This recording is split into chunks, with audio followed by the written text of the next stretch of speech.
Hey, look, this video is going to be the most cost-efficient way to go to London, bruv.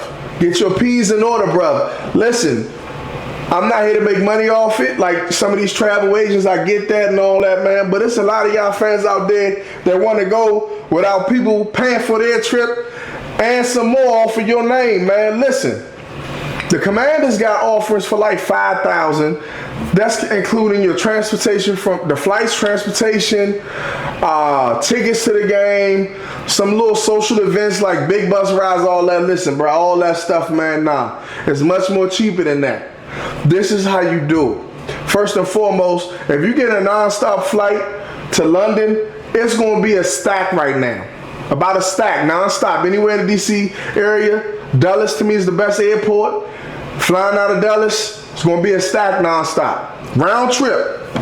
The other option you have, well, you got a few options. It depends on your situation. But if you want to cut costs, you can fly Iceland Air.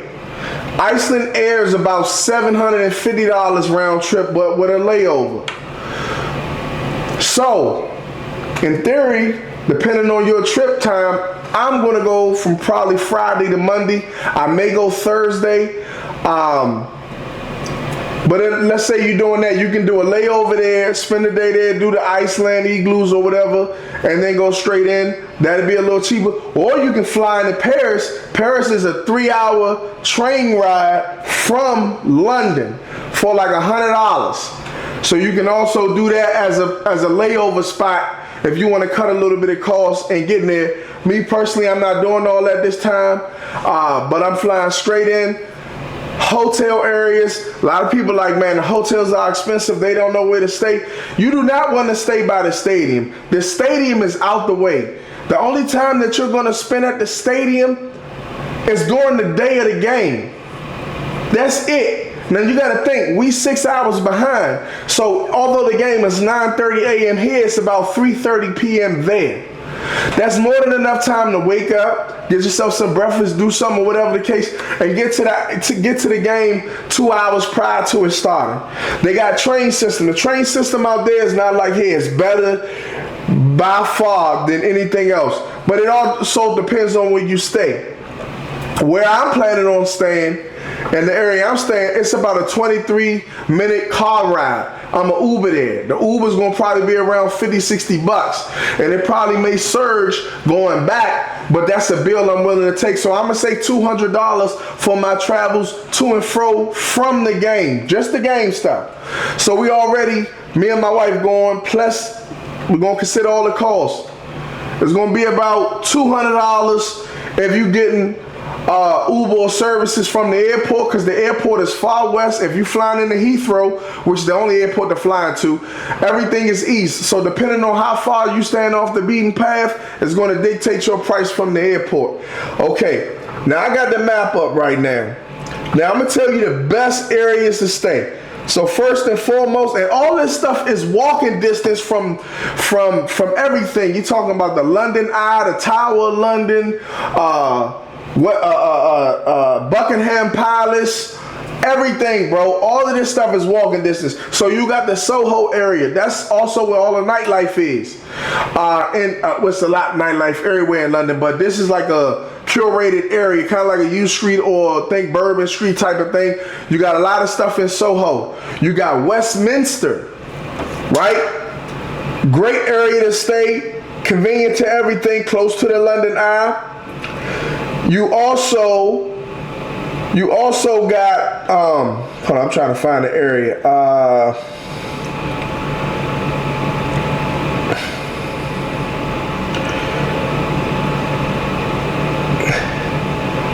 Close to the city of London too. That's small. The city of London is literally like, no cap, like a mile. Google it. It's like a mile in radius. But in that area, that's where a lot of the businesses and stuff is. Me personally, I've been here before. I stayed in the Isles of Dogs. That is the Canary Wharf, which is where all the money made out there. They got a lot of different activities and stuff like that to do out there. That's where I'm staying. It's only like 3 or 4 stops from all the stuff I name, and it's cheaper. But, that's beside the point. You want to be somewhere convenient. Everybody out there speak English. You don't want to be on no bus. Traffic can be bad out there. You want to be around the shopping where it's lit and where it's active at. You can catch the train to the game. The train can take anywhere from an hour to 45 minutes depending on where you stand. And listen, it's a great time. London got some of the best food, most authentic food. It's cleaner. Designer clothes options, all that kind of stuff depending on what you in. Now I got my hotel locked in for 4 days, 3 nights for $500. Alright, so that put my cost total right now at about $2,900. Tickets to the game, from what I seen, I'm gonna show y'all a screen print of what I seen today. EU is worth more than the US dollar. Now it all depends on what the rate go for by the time you buy the tickets, but you probably gonna spend around $250, $300 for a ticket to be in the building. That's nothing. All right, you know what I'm saying? That's you gotta have the experience. You can't go out there and not go to the game.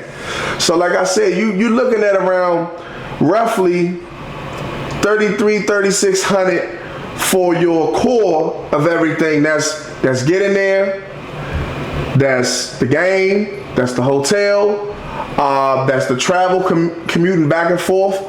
You know what I'm saying? This is for 2 people that I'm telling you all this for. So imagine the costs go down drastically if it's just yourself, or more. The cost can go down significantly depending on how you plan to travel. And listen, spending money is no limit. It's unlimited. Do what you want for that. I usually say a trip like that, you want to at least go with $2,000 or $3,000 at minimal for spending, man, because you want to shop, you want to have a good time. You don't want to feel like you on pins and needles, but you don't need that. You definitely don't need that. I look at the scheduling of the travel like this. Thursday we fly out probably like 9:30. When we arrived in London, it's a 7.5 hour flight going. It's an 8.5 coming back. So flying there, you're going to probably get there at around 10, 11 a.m. By the time you get an Uber, you can catch the train and pay probably like $6 if you catching the train. But if you don't know how to do that, I wouldn't even suggest that, especially with luggage, man. Go ahead and get yourself an Uber or call a taxi. But anyway, once you get there, you might as well get right to it. You sleep on the flight. Now the flights are overnight, so you get food options. You get dinner before you leave. You get breakfast before you arrive. You know what I'm saying? Hot towel, all that stuff, man. It's you know what I'm saying? It's definitely a great experience traveling that far. But this is the thing, man. You get there the first day. You can do some sightseeing and stuff like that. You're probably going to be a little tired, even though you slept on the plane as much as you could. It's a lot. First day, you're going to do some stuff here and there. You're going to go out to dinner, whatever. Then you got the next day. The next day, your main day to go sightsee. This is that Saturday. Saturday, you go see the Palace, Buckingham Palace. You go see the Tower of London. You go see the London Eye. You know what I'm saying? You do all that touristy stuff, bro. All that's right there in the same area as walking distance. Have a good time, do whatever. Then Sunday locked in. Sunday, wake up, do some breakfast or a nice brunch or something like that. Make your way towards the stadium. You want to have time to enjoy the stadium because one thing about London, they got like 10 plus professional soccer teams, so every stadium is different, but you want to make sure you get there so you can sightsee around and take your time and not feel like you rush before the game storm. You're going to want to walk around, see what they got, all that stuff. So that's that. And then, of course, after the game, it's going to be lit. We're going to be out there partying, tailgating, talking trash or whatever.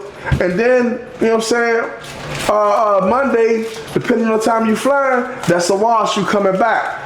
You know what I'm saying? Of course, you got more time to do more stuff when you extend your trip. But look, man, I know y'all probably got way more questions. I can't really touch on everything in this video because everybody's situation different. But y'all reach out to me. I'm definitely out there. I already got stuff locked in. You know what I'm saying? If I know you and you want to know where I'm staying at, I got you covered. But yeah, bro, y'all tap in, man. Listen, man, I'm looking forward to this London joint. I'm vlogging out there. I might stream out there, Joe, man. And we're going to have a time, bro. It's lit. Appreciate y'all for tapping in. Sorry to be long-winded.